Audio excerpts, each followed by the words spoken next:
friends, and welcome to the School Librarian Learning Network podcast. I'm Steve Tatro, and I love talking about all things related to school libraries. I may be an old dog, but I'm always trying to learn new tricks. In each episode of the SLLN podcast, I'll chat with a school librarian about a lesson they love. Hopefully, this can be a place for school librarians to get ideas and find new ways to engage with their students and staff. As a good friend likes to say, we're better together. So I hope this podcast will help school librarians connect with and learn from each other. The opinions and ideas shared in this podcast by myself and my guests are our own and do not reflect those of our school districts. And because school librarians always strive to be good digital citizens, I cite sources when using material that is not my own. Hey everybody, I am so excited. I've got Amanda with us today with a real fun lesson. I was really interested in seeing how this played out. So I can't wait to hear from her, but instead of hearing from me, let's hear from her. So Amanda, welcome. So glad you can be here. My name is Amanda Hunt. On social media, you can find me at the Next Gen Librarian. I am a middle school 6 through 8 library media specialist in New Braunfels, Texas, which is right between San Antonio and Austin. And I've been in the profession for 19 years. So I am so excited to share one of my favorite lessons with you today, Steve. That's awesome. 19 years. That is really something. And was that all in middle school? Oh, no. I have a long journey to get where I am. I started as a social worker at an elementary school. It's actually the elementary school that I went to. My mom was the assistant principal at the time. And so we got to work together for a couple of years. And then I went into the classroom as a third grade teacher, and then into the elementary library world, and then now into the middle school world at the same middle school that I went to when I was in middle school and that my dad taught at too. So wow, that's amazing. Yeah, it was a fun journey to get here, but I'm finally in exactly where I'm supposed to be. So I love the tweens and teens that we work with, and they make it fun every day. Yeah, you never know what you're going to get. Like every day, new personality, new who knows what's going to go on. Absolutely. So how did you come up with this lesson that you're going to share with us today? Where did this come from? So I'm not a good book talker. That is not one of my strengths. As much as I love books and love reading, I struggle. I just want to be like, it's really good. You should read it. Like that's about how that goes. And so I was thinking during the reason I call this turkey bingo is just because I do it in the month of November. You can do it any time of the year. But I was kind of struggling to think of a lesson to do. I love research and resources and teaching ed tech tools and all of that fun stuff. And it's great. But for me, the number one thing that I want to be instilling in students is a love of reading. And so I was trying to think of how I could do book talks, but have them already written out so that I could just read from a script, but not have it sound like I'm reading from a script. And so I was thinking about how I could do this in a fun way. November and December is a really crazy time in a school, as you know, and I wanted to do sort of like a challenge and get the kids excited, and also recommend books without them knowing I was recommending books. And so I was going through our popular titles in the library, books, a lot of books that have been made into TV shows or into movies that the kids would recognize without probably having read the book maybe yet. And so I started writing out these explanations, and I was like, well, how can I do this where we're reading out summaries, but the kids were trying to guess what book it is. So I was like, I'm going to put the titles in bingo cards and make a bunch of different ones so that they don't all hit bingo at the same time. And I'm going to read the summary of the book. And I give a lot of clues in the summaries. If it's Hunger Games, I'll say Katniss, or I'll say the districts, or, things like that they recognize from popular culture. And then I also tell them they can work together and things like that if they, are at the same table. And then when they get a bingo, or they think they get a bingo, a lot of them think they picked the right book and it's not the book that they were thinking of. Then they get a candy or a treat or something like that. And so there was incentive for them. If you don't know, food is a really big motivator for middle school students. I don't know if the listeners don't know that or not, but hot tip.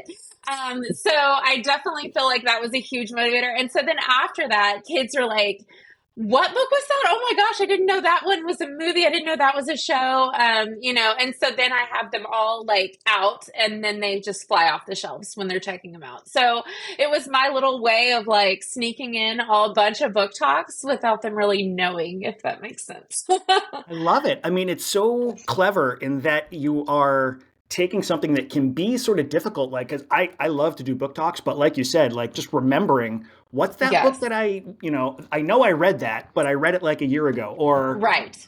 you've read so many things, which one is which one? And like Exactly. giving yourself that leg up of, okay, so like I'm going to just have some pre-ready to go sort of things. Yeah, and I started the lesson in like 2019, and since then, obviously, like a lot of books have been adapted into movies and Yeah, TV shows, and I'm so excited about that. Especially, it's funny over break seeing all the kids getting back into Percy Jackson because the show is in now and being it's so redone. Thank good goodness. too. Yes, they definitely redeemed themselves. New books like I think it's Ali Novak, the Brothers. That's a really big one. If you're Hmm, not familiar, that one dropped no. on Netflix. It's like My Life with the Walter Boys, and that one Okay. dropped right before the break, and the kids were going crazy about it. And I'm like, Huh. y'all know it was a book first, right? Did y'all know that? And I had so no they were like, idea. yes, it was a book first. And so it's just they're loving these shows. They're falling in love with characters, a lot of them that have been around for a long time, such as, Harry Potter and Percy Jackson.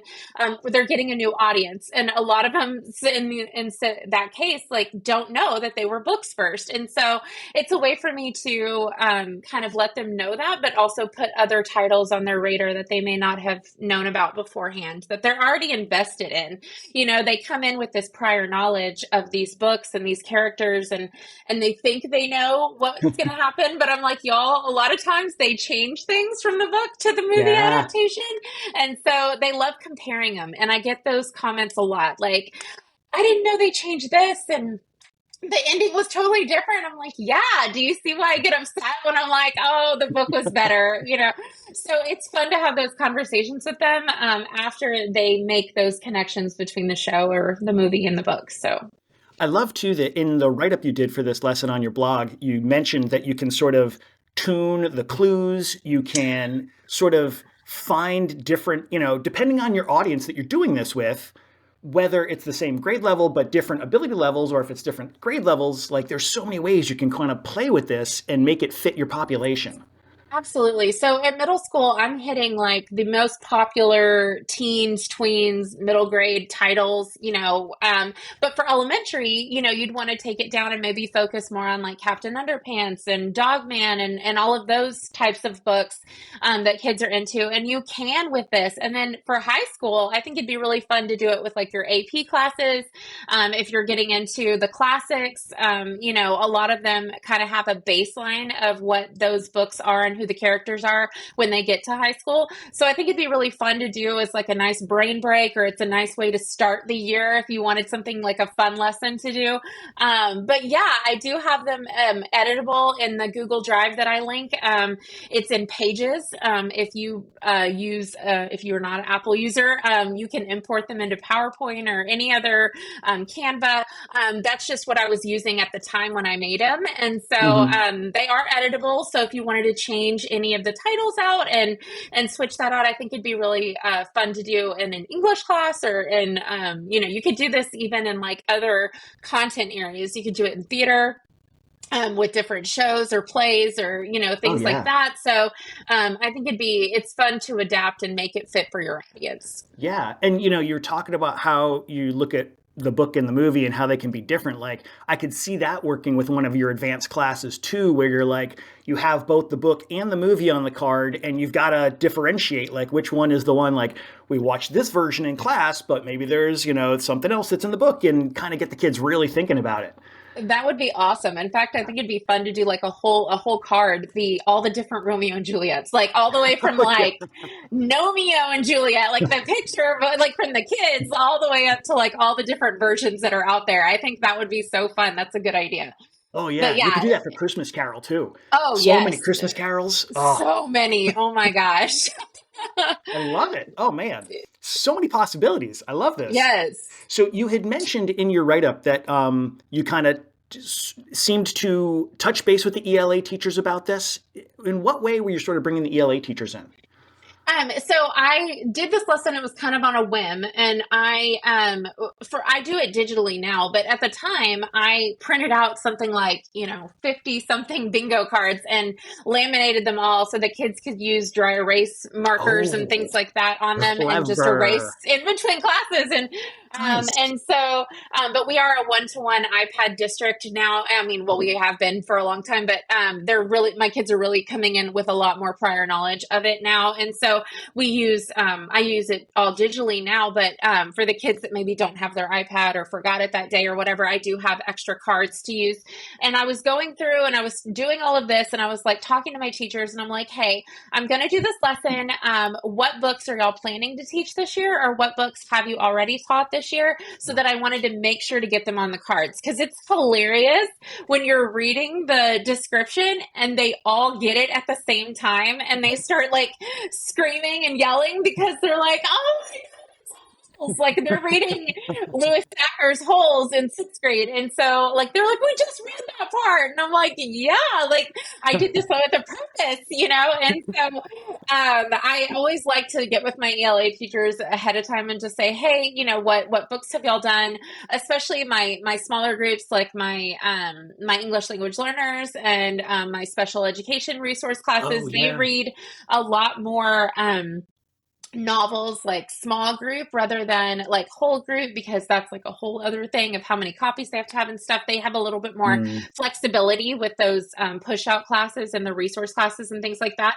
So I want to make sure I include all of the titles that they've even discussed or read like an excerpt from, so that the kids are making those connections between, hey, the librarian and the ELA teachers, like we collaborate, like that's a thing. Yeah. And we talk. And so I love including books that they have read, like especially like for me, I can always guess that the kids have read Wonder at this point in their lives. By the time they get to sixth grade, they've probably done it as a read aloud in elementary, or they have themselves have read the R.J. Palacio masterpiece. But it's just that's one that I know I can throw in there, and they've read it or they've seen the movie, and so they can make that connection. But I always want to bring in the ones that like the teachers are doing with them in class too.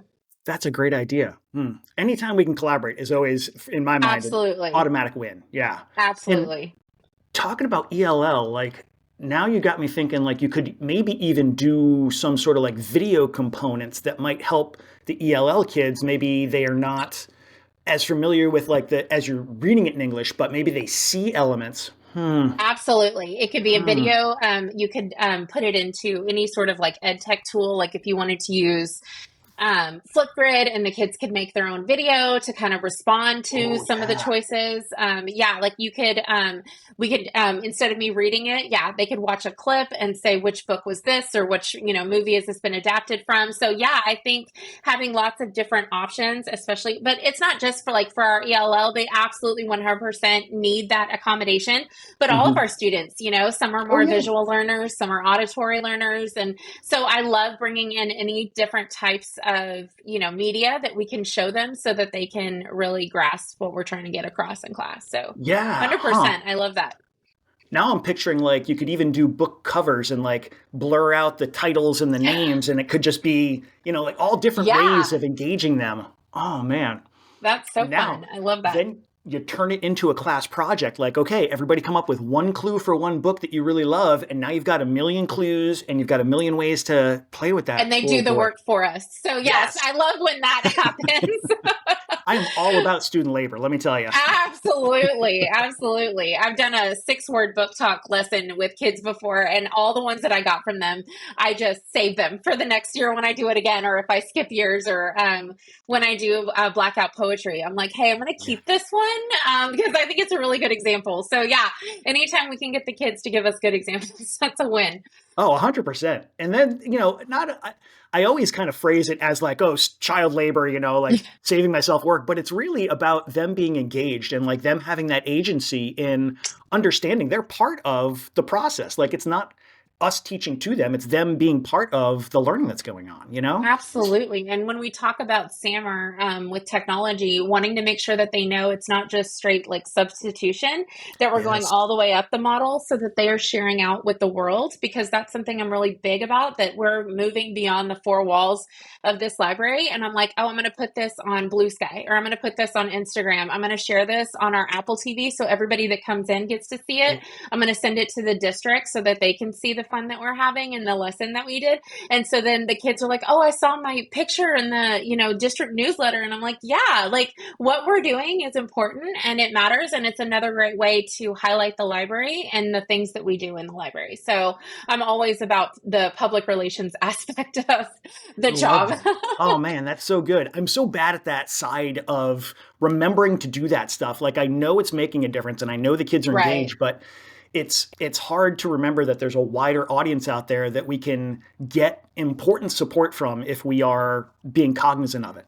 Absolutely. Advocacy is such a big part of our job because like most of us, we are singletons on our campus. And so if we're the only ones seeing what we do and we're not sharing it out, then people aren't knowing all of the great things that we do in the library until something happens, like a book banning issue or Yeah. something like that. And then all they're hearing is the negative. So I'm Yeah. always trying to put as much positive out in the world as I can and say, look at all the great things we do at our school library. So that they are aware of that. Yes. No, that's so good. That's so important. I love it. I love it so much. And clearly the kids seem to be into it. Like that they what kind of Yes. reactions do you get to see when they're doing this? So the one thing I say is don't shout out the answer, right? And sometimes it's hard, especially when like their ELA teacher's like, yeah, we just read that last week, so y'all should know this one. So unless it's like that kind of a response, they're really good about it. And but like they will like I'm like, okay, y'all can help each other at your tables all you want. Point, show on your card what it is, that kind of thing. But whoever gets the bingo is the person that gets the prize. And so a lot of them are like covering their cards and like don't want anyone to look. And it's hilarious to see like how they approach the activity. And so it's just a lot of fun because like they'll be screaming bingo and I'll look and I'm like, sorry, baby, none of these are the ones that I've called so far.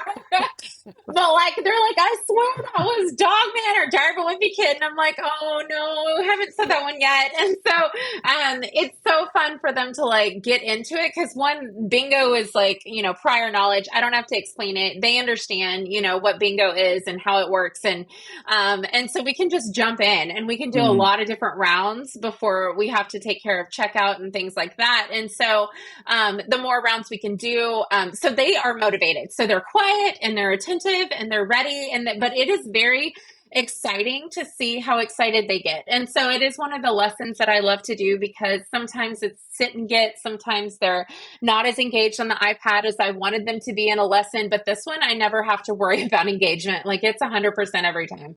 that's awesome. And it sounds like it helps your search stats too. Like they seem to be going for the books after. 100%. Like if I were to run a report, it would be a big, big jump because sometimes, I mean, like in any school, kids will wander around. And even though my library is genreified, even though I have stickers and labels and displays and I have videos running and I have the flip books for if you like this, read this, like sometimes there are still kids that just don't know what to get and they don't want to ask. They don't feel comfortable asking or know exactly even what to ask for.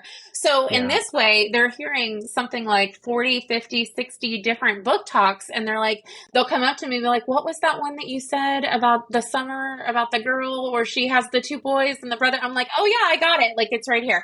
So, it's just a different way to get books in kids' hands. Yeah. And, we're always trying to be the book pushers in any way we can. So it's just another way that they get excited about reading. And I imagine too that there's some peer reinforcement as kids who like, if a bunch of people know a title, that maybe is a little bit of a, oh man, everybody seemed to know this and like this. Maybe I need to get into this. Yes, it's interesting whenever I do a book talk about one that hasn't been adapted into a movie or a show because I'm having to be real specific. Like I've done The Uglies by Scott Oh Westerfeld yeah. before, and I make it very clear in the, I'm like, well, in this society, everybody wants to be pretty and no one wants to be ugly. Like I'm like hitting them over the head with it because I know they're not coming in with any prior knowledge. And I'll have some kids be like, oh, I love that series. And others be like, well, I've never even heard of that series. And so even if they didn't have that prior knowledge, the peer interaction between each other, it's a little bit of a, well, why haven't you read that yet? So it definitely turns some books onto their radar that they never have heard about before or knew of nothing about going into it. Oh man, I love it. I love it so much. So if someone is going to try this lesson for the first time, what advice would you give them so that they can sort of be as prepared as possible to kind of do this for the first time? Absolutely. So it's funny because I just sent the drive to my friend Deb Zeman, and because she's a middle school librarian in Dallas, and I was like, "Oh, here you go," and I didn't really explain it, and she was like, "I don't think I understood the assignment." So I was like, "Okay." So this is how it is. All the kids get a different bingo card. I have, many different forms in the drive, so that they all don't look the same. You can print them out. You can have them, printed, like laminated, or you can do it digitally. I make we're a Canvas district, and so I make a module, and I tell kids to scroll and pick a random one, so that way they're all doing different cards, and so. What you'll do is you'll have your description page, and I usually print that out and I have it laminated so that I can mark off the ones that I've done. Ooh, So that way I'm clever. not like, because after you do this for a whole day of classes, you're like, did I do that with this class or that class? So, Yeah. I just want to make sure I can check them off as I go. And, we kind of go over the rules of bingo really quick, that we're going horizontal, diagonal, vertical, and the free space is all, free. And then if you get five in a row, that's when you yell bingo. Don't clear your card yet.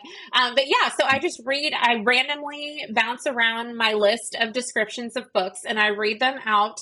And sometimes if I see like a little, like kids are like you can tell when kids are confused, Yeah.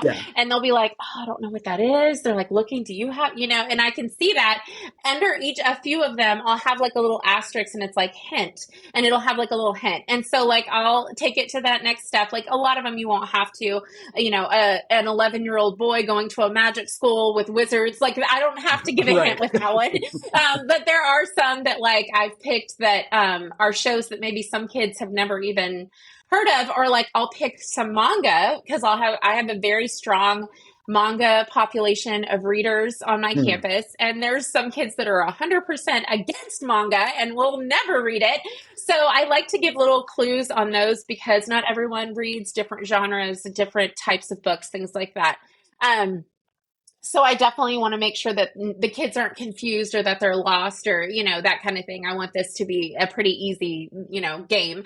So I make sure that I read through all of as many of those. We'll do several different bingos. If a kid says bingo and they didn't get it, we don't clear our cards. We keep playing until someone does actually get a bingo. And you will have a lot of false bingos because sometimes they'll listen to their friend and their friend's like, oh yeah, it's that one. And it's not. And so it's fun for them to find when someone finally does, and so it's just and I'm telling you, middle schoolers, they're too cool for school, and Yeah. they say they don't like bingo, but man, you put those kids in bingo where there's like a prize at the end where it's candy or a sticker for their Stanley, and they will go crazy for it. So definitely a fun one to do with any grade, but I love my sixth, seventh, and eighth graders doing it. Oh, anytime you give them something competitive, just stand back and watch the Yes, fur start to fly. absolutely. I love it. I love this lesson so much. Thank you so much for sharing it. We are now going to go in a completely different direction and we're going to take a book break. Book break. Squiddy. And I love the Yay! book break. So this is your chance to share any book you want. It could be something that you've, read recently, a long time ago, professional, personal, whatever. Any kind of book you want to share. What's something we should have on our radar? So I just recently read Daybreak at Raven Island, and it's by Fleur Bradley, and it's one that I feel like isn't on people's radars. And the Not only on reason it mine. was on, I know, right? It's a middle grade book. And it's one that I feel like, and the only reason I got to read it is because it just got chosen for one of the 20 books for the state of Texas for our Bluebonnet list, which is the, top, books for grades 3rd through 6th. And so I always keep my eye on those because we do have 6th graders on our campus. And, I loved it because it is about 3 different kids, that are from different backgrounds of life. They each have different issues that they're struggling with, and they're going on a field trip to a former prison on an island. So it was inspired by Alcatraz, which I thought was really cool. I've always thought the whole prison on an island thing was such a fun thing to learn about, but also it has lots of spooky vibes, and there's like ghosts involved. But one thing I felt like was really important about the book was that it talks about the prison reform in America, and how and in a way that's appropriate for middle grade readers. It brings up the Innocence Project. It talks about how that more people of color tend to be imprisoned than white people, and so it was just really an interesting take on a topic that I feel like we haven't really addressed a whole lot in middle grade reading, but also really like it tugged at my heartstrings. All 3 kids are going through something different, and so like I was like teary, but at the same time it was like spooky, and so I feel like it's going to hit a bunch of different types of readers, and then maybe even push some of them to do more research into prison reform in America, and the ways that we can try to fix a broken system. And I always am here for books that inspire our kids to be advocates and fight the system, that kind of thing. Well, that's definitely going on my TBR list. Say the title again. Yay. Daybreak on Raven Island. Raven Island. It's by Fleur. It's like Fleur Bradley. And I did a review on it recently. And she had a book on our list last year or the year before too. And so she's an author that like I feel like doesn't get enough book love, and I really want her to, because I feel like that one's going to be a big hit in our school. Yeah, so that sounds amazing. I can't wait to get my hands on that. That's awesome. Cool. Yay. Well, thank you. I love the book. I love the lesson. Thank you so much for taking the time to share all of this. If people want to catch up with you, where should they go? What should they do? How are they going to find you? I am on all the social medias, including Steve's favorite, Blue Sky. I am on as the Next Gen Librarian. My website is thenextgenlibrarian.com. Reach out. I love sharing resources. So if you have any questions or anything about what we've talked about today, I'm happy to share it with any librarians or teachers. That's awesome. Thank you so much. Thank you, Steve. I appreciate it. Thanks for checking out this episode of the SLLN podcast. Be sure to check out the show notes, which include not only a link to the lesson, but also links to the SLLN website, home to a curated list of free upcoming virtual events and resources for school librarians. It's easy to become a member of the network. Just visit the site and use what you like. If you have an idea, a question, or a lesson you want to share, you can email schoolliblearning@gmail.com. That's school, L-I-B, learning@gmail.com. Know someone with a great school library lesson? Let us know. Until next time, be safe, be good, and be well.